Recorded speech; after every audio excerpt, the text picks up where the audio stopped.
Pusad MIDC परिसरात कुजलेल्या अवस्थेत मृतदेह आढळून आल्याने खळबळ.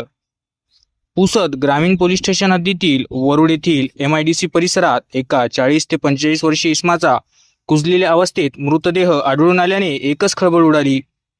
प्राप्त माहितीनुसार आज दिनांक 14 जुलै 2026 रोजी सकाळी 9 वाजताच्या सुमारास पुसद तालुक्यातील वरुड येथील एमआयडीसी परिसरात ITI कॉलेजच्या बाजूच्या एका पडीत इमारतीमध्ये 40 ते 45 वर्षीय इसमाचा कुजलेल्या अवस्थेत मृतदेह आढळून आल्याने एकच खळबळ उडाली.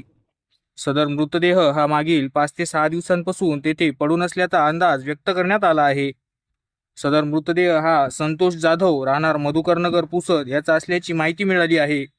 सदर घटना ही हत्या आहे की आत्महत्या याबाबत सुद्धा अद्यापही कोणतीही स्पष्टता नाही. सदर घटनेची माहिती ग्रामीण पोलीस स्टेशन पुसद यांना मिळताच तेथील पोलीस अधिकारी व फॉरेन्सिक टीम घटनास्थळी दाखल झाले व घटनेचा तपास सुरू केला आहे.